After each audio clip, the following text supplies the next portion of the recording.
So ito yung dito naman, yung expansion joint ng ng tulay ay it's made of metal pero sa ilalim niyan ay rubber, no? Rubber na yan. Meron pa ring rubber. So ipinis na nila yan.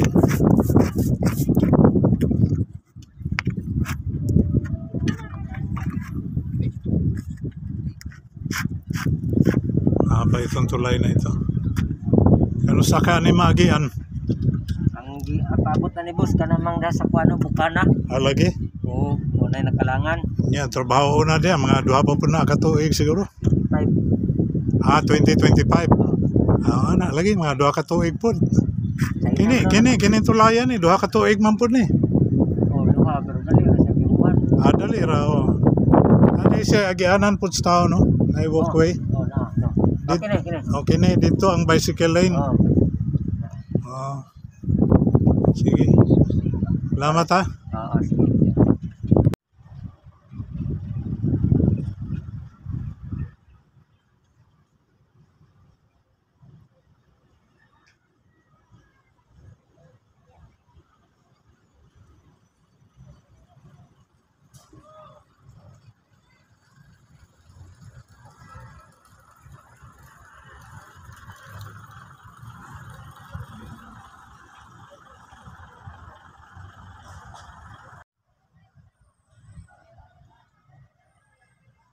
Sa 2 taon nating balik ng balik dito. Tapos rin ang tulay. Pero hindi pa ganap. Although mga 90% na ito completed. Kulang na lang dito yung abutment area doon sa dulo ng 575 meters ng grade level bridge na ito. 575 meters. May tigdadalawang poste. Dito noon wala ka makita kundi long arm backhoe na naghuhukay ng pile foundations at saka yung mga drilling rig.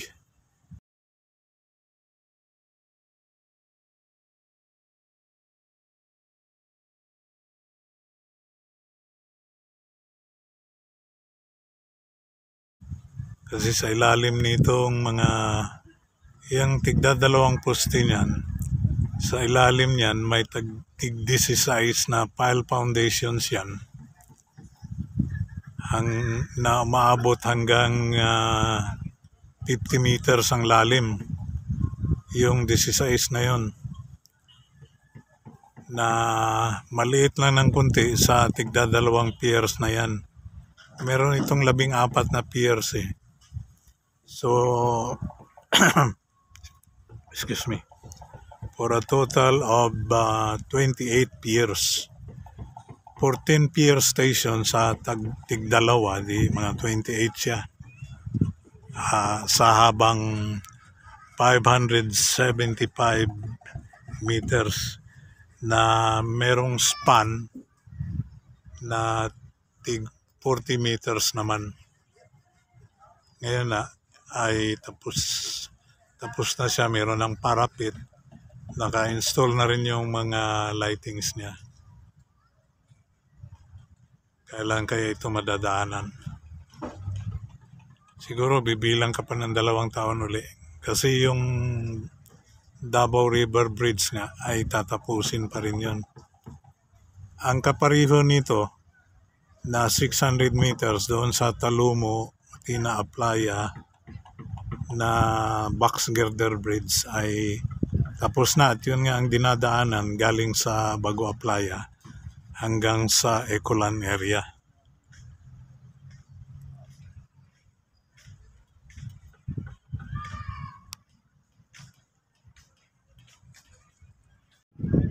So mula doon sa Piapi Boulevard area, galing kang Trading Boulevard, tapos Rojas Avenue na roundabout hanggang Bukana at Davao River nga kung saan itatayo pa rin isang 1 kilometrong tulay doon para magamit itong mga more than 8 kilometers din ito eh.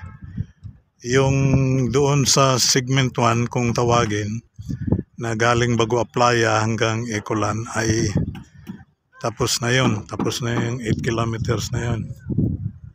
At dito na nga ay ang isa pang mahabang tulay na ang haba niya ay abot ng 575 meters. Ay sa tulay pa lang dito sobra kalahating kilometro na ito. So, yung tulay doon sa Martina Playa Talomo, mga 600 meters din yun.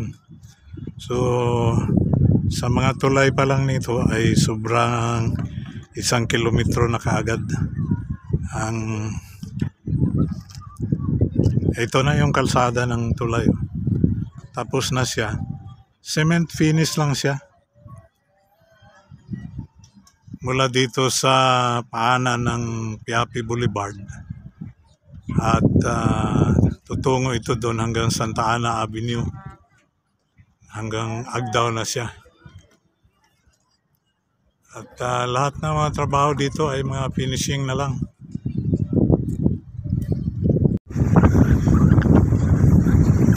Lakas ng hangin, no? Ito yung parapet ng tulay sa seaside niya.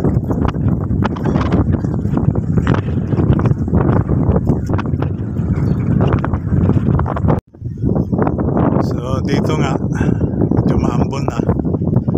Dito nga yung tatanaw natin yung kahabaan ng Piapi section ng Davao Coastal Road.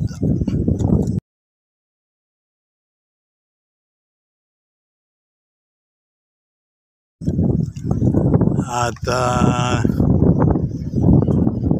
konting retouch na lang ito at saka finishing. After 2 years magagamit na rin ito pag natapos na yung tulay doon sa Davao River. At hanggang Arcastillo. Doon nga pala ay abot na sila ng Arcastillo yung reclamation niya doon, yung shallow water reclamation niya. Yung nakatayong puting building dyan, yan yung marker sa Aswila Cove. Aabot na yan doon. Mga wala ng 1 kilometro yan ang reclamation doon sa Arcastillo area.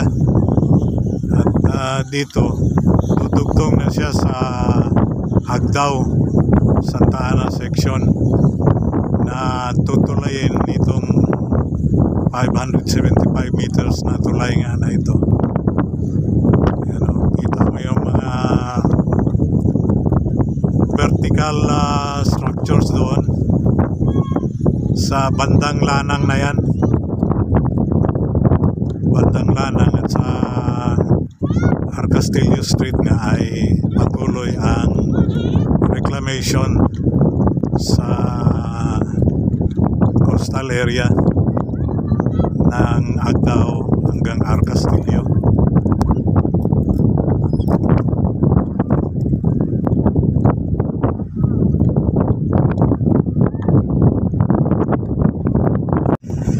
Malakas ang hangin dito sa Davao Bay, Davao Gulf area. Ito yung side ng sa may seaside ng tulay.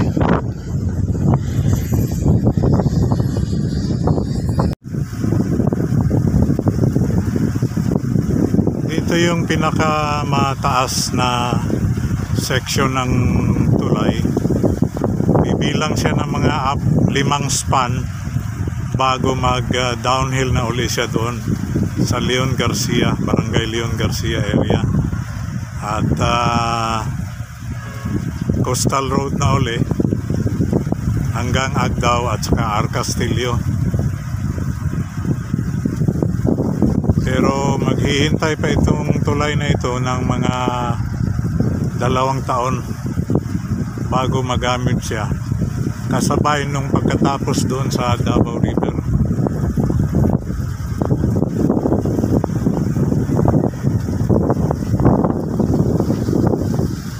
Ito yung galing sa Yapio.